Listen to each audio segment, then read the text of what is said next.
This is the story of a young girl. A girl who had strange and disturbing dreams.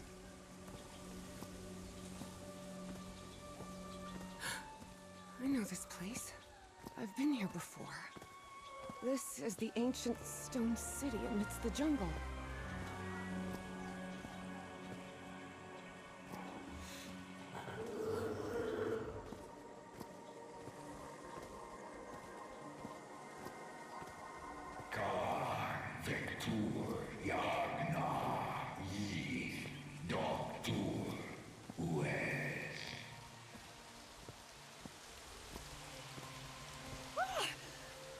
Oh, sweet Jesus. Okay, ignore him. Just ignore him. He's not gonna hurt you.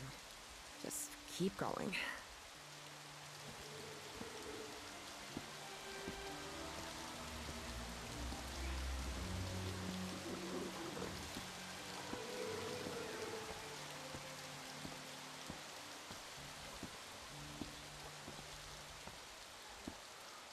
This constellation. Where am I? This is not the Earth.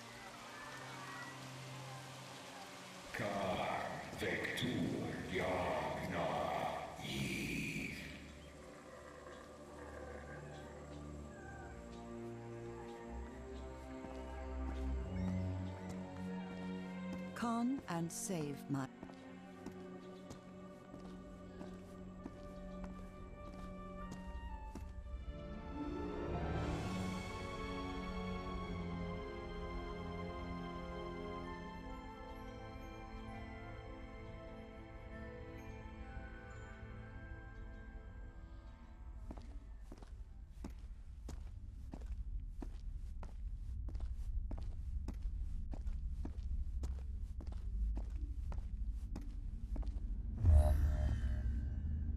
The statuette!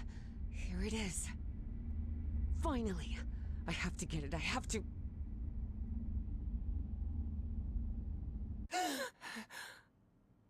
This is the story of Evie Drayton. Quick, quick. Before I forget. Where did I put my notebook? I have to write everything down. Looking for answers was part of Evie's observant nature and analytical mind. Her recurrent dreams began shortly after a period in 1956, when she'd completely lost consciousness.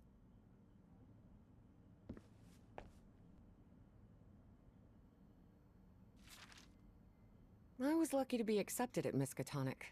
It was one of the first universities in Massachusetts to admit non-white students. Uncle Mo showed me a trick or two when I would help him in the motor shop. Tinkering with gadgets always puts me at ease. I couldn't leave my science fiction book collection in Benoit.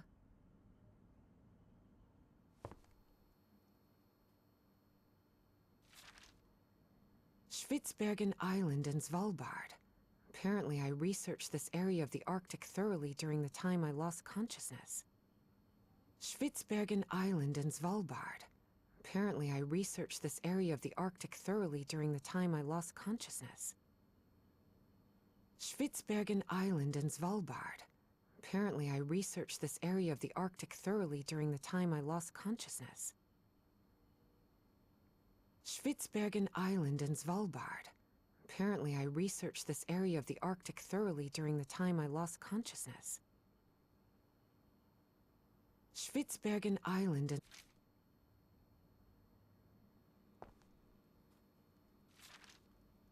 When I saw this picture, I couldn't believe it. It's the same statuette I always see in my dreams.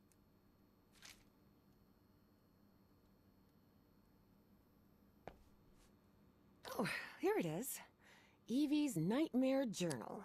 Evie was worried that someone might read it. That's why she kept it locked away under that complicated padlock.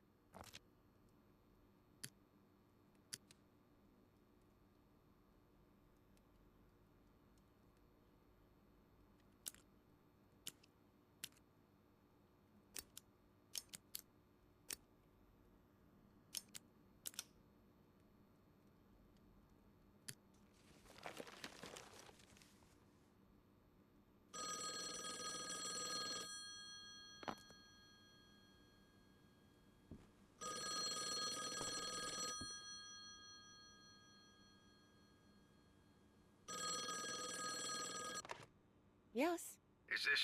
are you Evangeline Drayton? that's right. Who am I talking to? I am the Dean of Archaeology at Miskatonic University. I believe you wanted to ask me some questions, right? Yes. Yes, of course. It's a pleasure to finally meet you, Professor Meet Evan. me today at 6 p.m. at 5 Prospect Road, outside of Boston. Boston? That's almost a 2-hour train ride from Arkham. I thought Do you want to talk or not? Yes, yes, of course. I'll be there. 6 p.m., Prospect Road. See you in a couple of hours, Professor.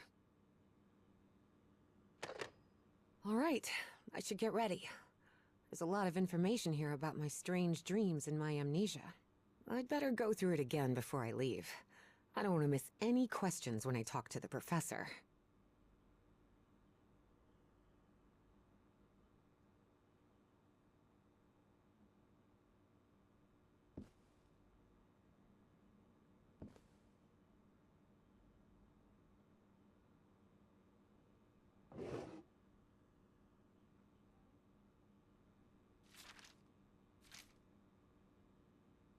I must have written about 1,000 letters to the archaeologist.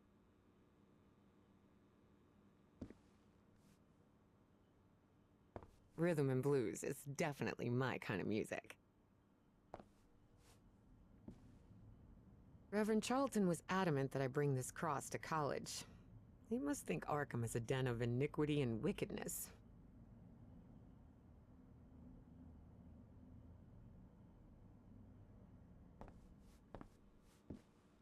Before leaving, Evie asked herself if she had finished gathering all the information in her room.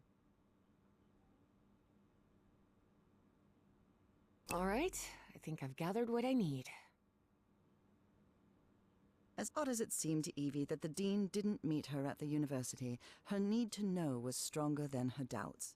She was determined to attend the meeting. There, she would come across another protagonist in this story.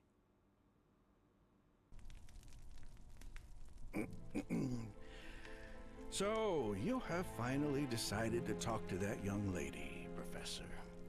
Yes. Acknowledging responsibility for our previous mistakes is vital to moving forward.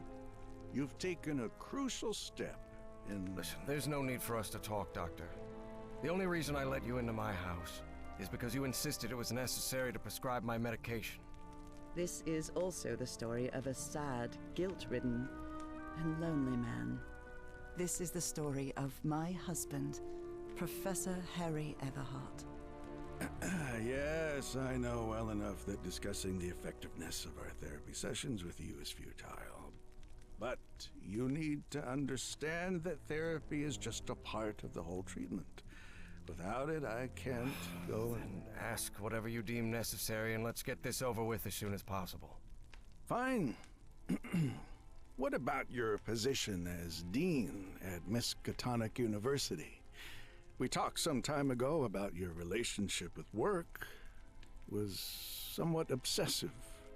I didn't say that. You did. Well, you told me you practically lived secluded in this very home, and the only thing that drove you to leave it was your job obligations. So, how would you define that?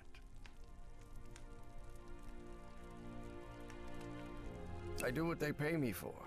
Teaching, student assessment, and certain logistical duties fall within my responsibilities. Cheering at the Miskatonic Mariners football games does not. And are you happy with that? With your life now? What kind of question is that? Well, I'm asking it because it sounds like you're subjecting yourself to a kind of self-punishment. I am not. Next question. There's another topic you've never wanted to delve into, Professor. Would you now be open to... You're going to do it anyway, so go ahead. Okay. What happened to your wife, Professor? She died at home after a long disease. Harry hated giving details about my death.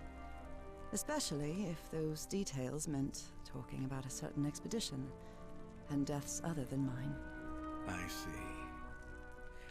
And how do you feel about that and all? What's my wife got to do with all this? You see, the reason I'm asking, Professor, is because when we began therapy, you mentioned visions. Some sort of oily shadows casting themselves on the wall. You mentioned those visions began shortly after whatever happened to your wife. So, tell me, do you still see those shadows, Professor? No, not since I started taking the medication, at least. Harry had tried everything, and none of it worked. Not even the medication that helped him sleep could take away those oily shadows. But he kept it to himself. Listen, there is something different I want to try in today's session. I believe hypnotherapy might... Don't even think about it. Hypnotism is a scam. Professor, with all due respect, I believe you're mistaking mesmerism with hypnotism. Even so, if you want me to prescribe the... You won't give me my medication unless I submit to your quack experiment, is that it? I'm deeply sorry you see it that way, Professor. But I need you to trust me in this. Then go ahead. Wave a pocket watch in my face if that's what you need to do. There's no need for pocket watches, Professor. The sound of a metronome will be more than enough. I need you to relax and free your mind. And think of something pleasant. A fond memory, if you will. Something that took place here, in the Everhart Manor. A fond memory? In this place? It wasn't easy for Harry to find a fond memory in the same manor where he had spent an extremely unhappy childhood. Maybe. December 1930. The last Christmas my wife and I ever spent at Everhart Manor. She insisted on coming, despite my parents never approving of our marriage. But that was the kind of person she was. Interesting. Tell me more about it, Professor Everhart. Every time I gave her a present, I prepared a little scavenger hunt. She loved it. She loved solving my stupid riddles. As you may have noticed, this story has more than one protagonist. And though I am not one of them, I believe I, Nora Everhart, play a crucial part in it. Can I open my eyes now, Harry? Not yet. We're almost there. Let me open the door and... Now, open your eyes. Oh, look what you've prepared. It's another one of your scavenger hunts, huh? Of course, old pal. Now, if you want your present, you'll have to earn it. Can I use my journal to write down clues? Well, technically that's against the rules, but I'll turn a blind eye this time. You're so kind.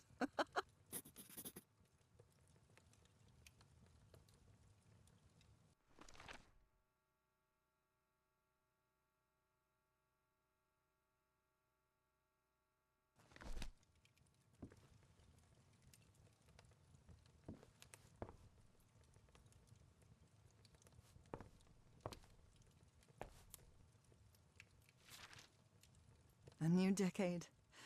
I wonder what the future has in store for us. A new decade. I wonder what the future has in store.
what my darling husband is keeping locked up in here. You'll have to put that brain of yours to work to find it.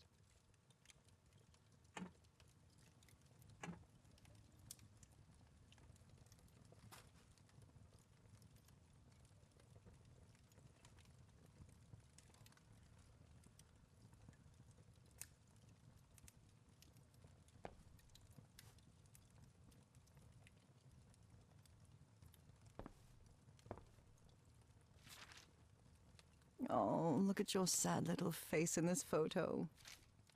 Wait. There's something wrong in this memory. This wasn't... Ignore it. Focus on that moment. Your wife. That happy memory.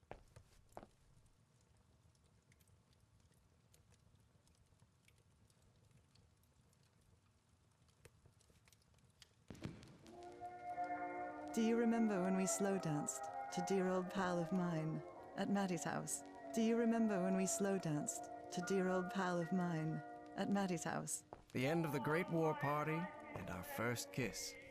How could I forget?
Tell me you didn't vandalize a piano just for a scavenger hunt, old pal. Nora, who do you think I am? It's just crayon.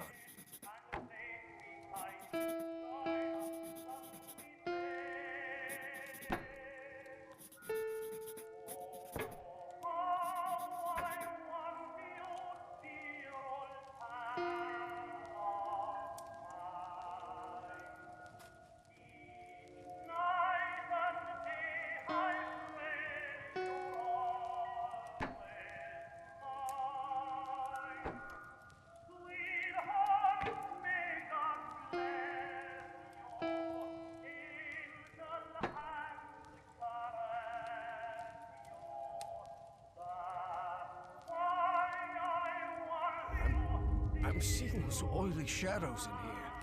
Why am I seeing those shadows? Focus, Professor. Keep remembering.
that statuette!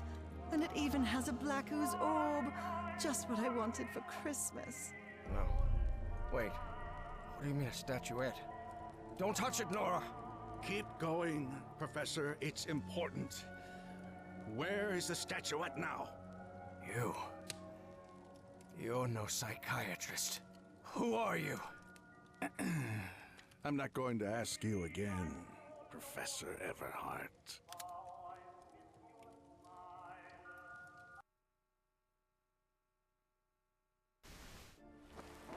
Shortly after Harry's peculiar hypnosis session, Evie finally arrived at Everhart Manor. Prospect Road 5. Here it is. Professor Everhart. It's me, Evangeline. Wait. What is going on here? Professor? Is everything all right? Most people would have turned away and left, but not Evangeline Drayton. She had been waiting for months to talk with the professor. No way was she letting it slip away. So, she decided to climb over the walls of the Everhart Manor.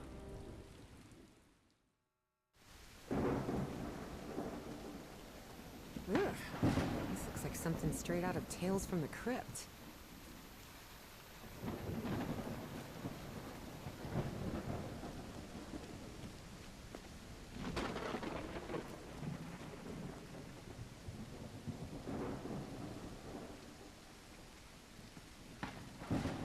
Hey, that window is open.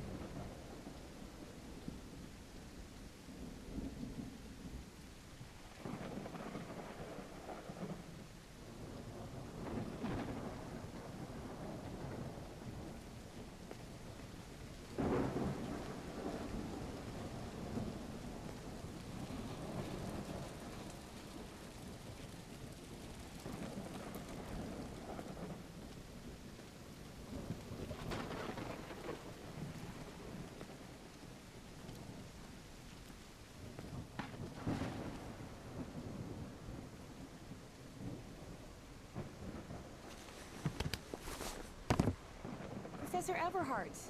It's me, Evangeline.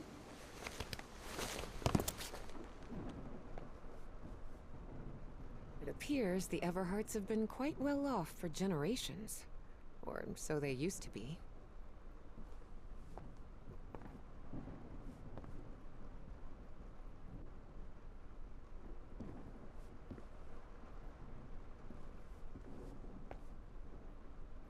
This fellow really looks like the professor, but it's not him.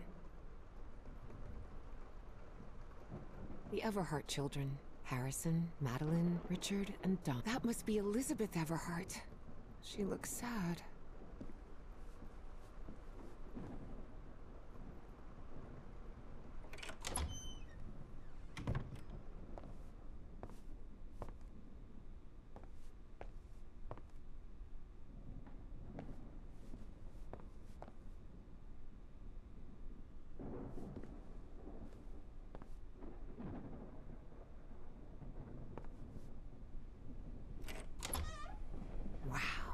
Look at the size of this library. It's almost as big as Miskatonic's. Actually, it wasn't even a third the size of Miskatonic's library. But young people can be terribly I wish this fireplace was lit. It's bone-chilling cold in here.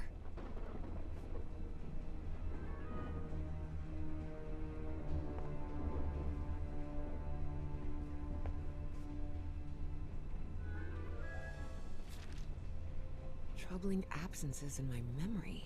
It's exactly how I felt during those 3 months of 1956.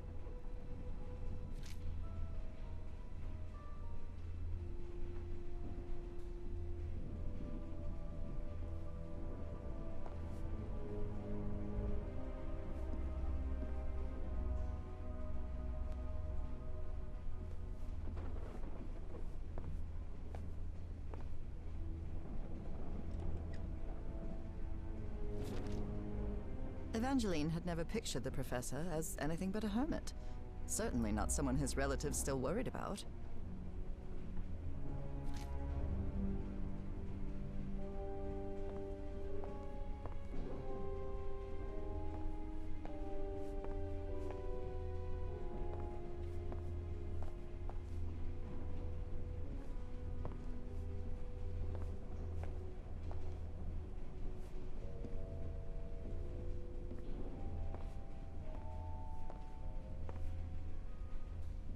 Dyer was my applied geophysics professor.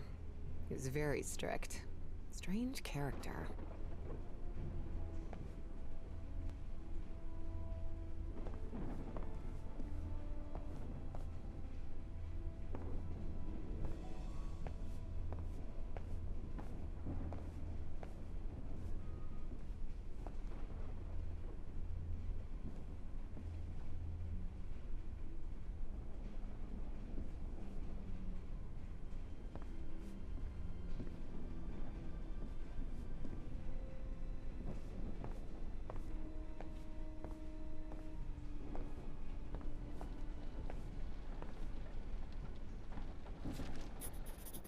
Rich people definitely had weird ways of entertaining themselves.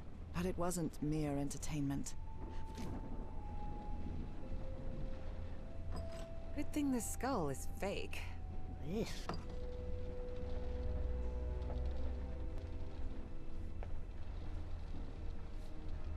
Goodness gracious. The professor's taste in literature is nothing if not peculiar.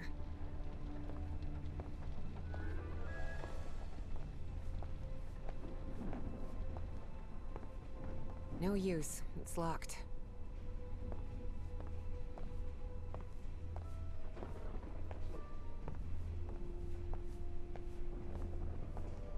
Evie's last remarkable trait was her extraordinary memory, a gift I was never blessed with. So allow me, the narrator of this tale, to be the one taking notes. For the sake of clarity, of course.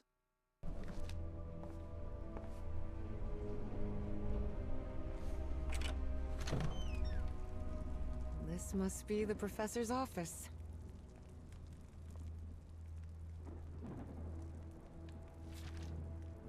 Astrology is the most utterly stupid thing I've ever come across.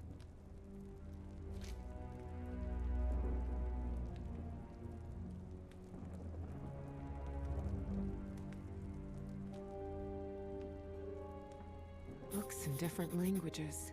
Spanish, Italian, German, Latin. Looks like one is missing.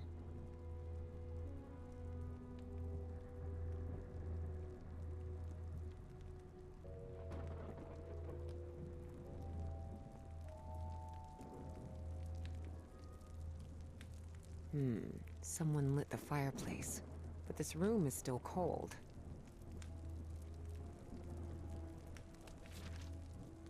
The greenhouse and the mausoleum.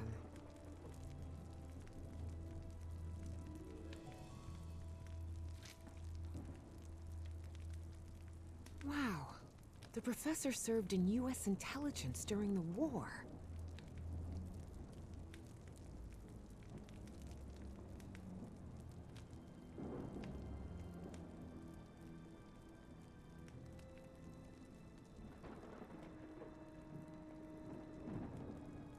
Professor Everhart doesn't look so intimidating in that portrait.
key.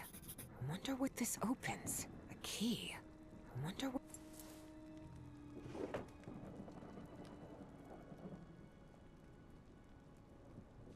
The professor had another appointment today. With a therapist.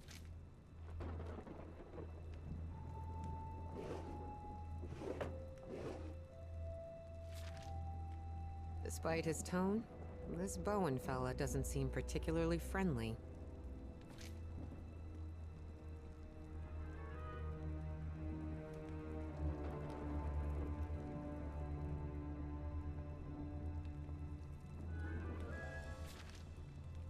Nora and Harry? The professor was married.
There's something oddly comforting about spinning these globes.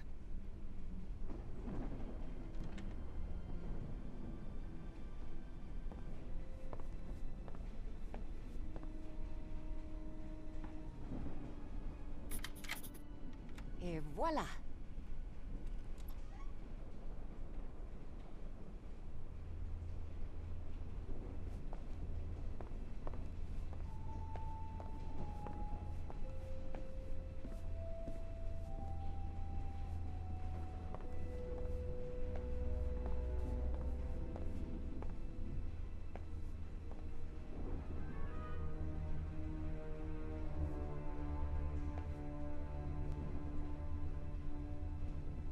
I wish this fireplace was lit.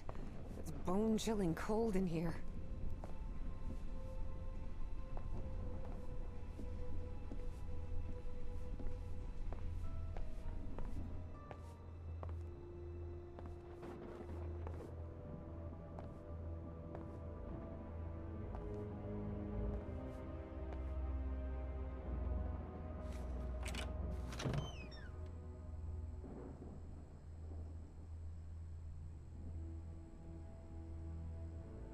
The man's definitely a dead ringer for the professor.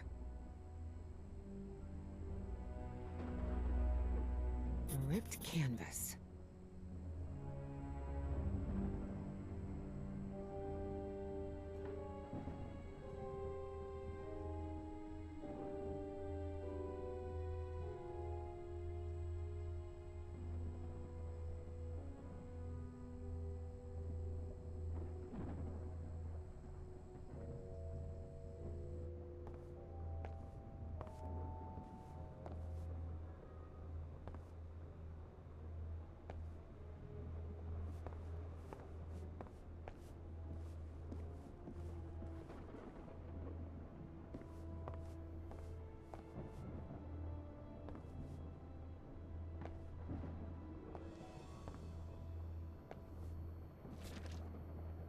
Looks like the professor's father was involved in politics.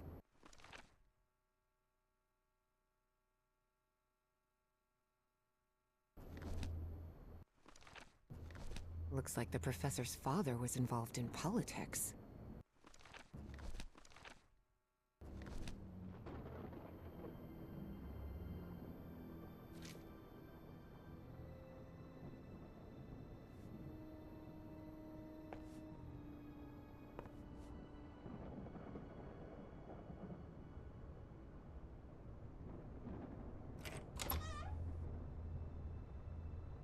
Wow, this room is really depressing. Can't see a thing in here.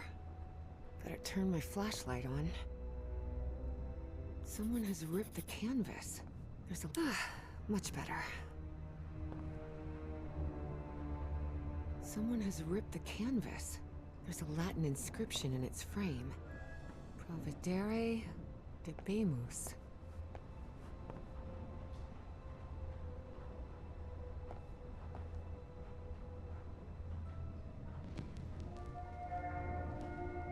Under different circumstances, I might have found this song beautiful, but at the moment, it sends a shiver down my spine.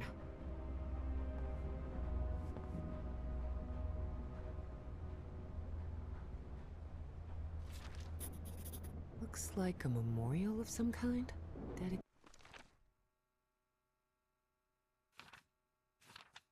dedicated to a woman.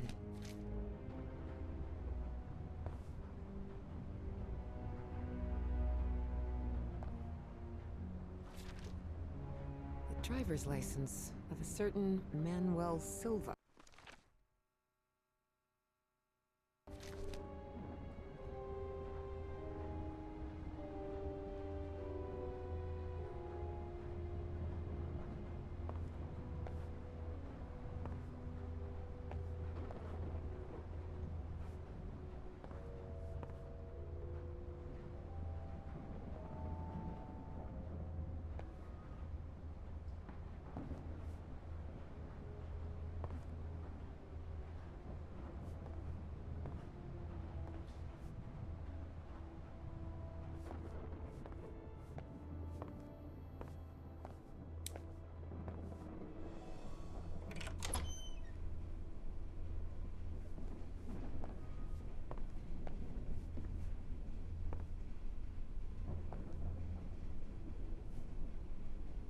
Such odd totems.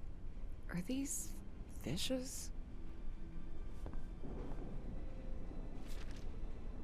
So Professor Everhart set on an expedition to the Pacific.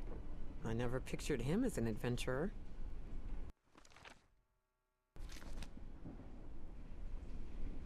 That expedition must have been quite important for him. Oh, it had certainly been important to him, and to the other expedition members.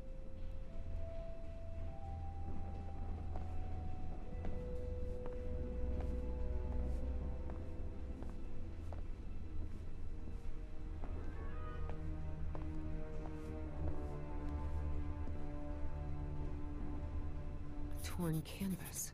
The frame reads, Sed Futura.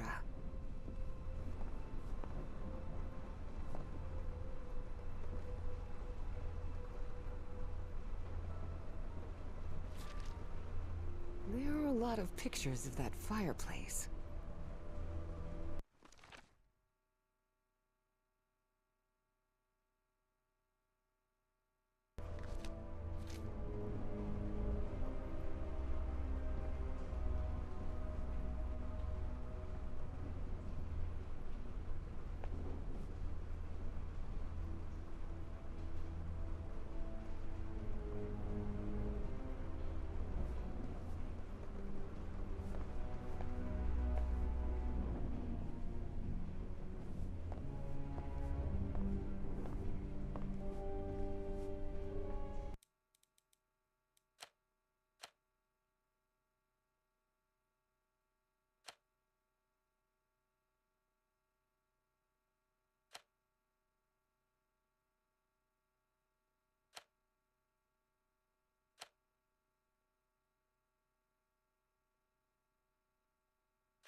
gracious.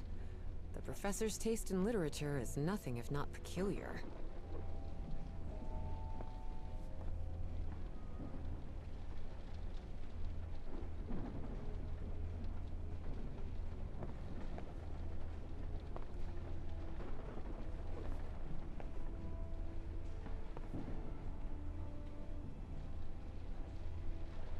Is this young man Professor Everhart? Does look like him. There's something written in Latin on his frame. Non possumus.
What on earth happened here?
Good heavens above, would you look at the size of this place?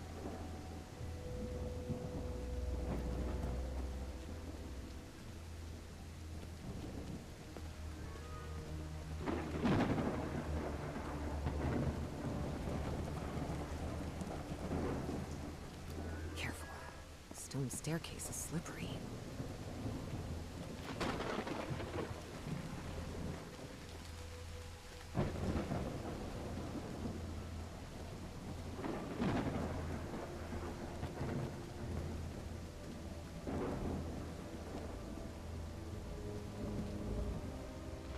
Darn it. This door is locked.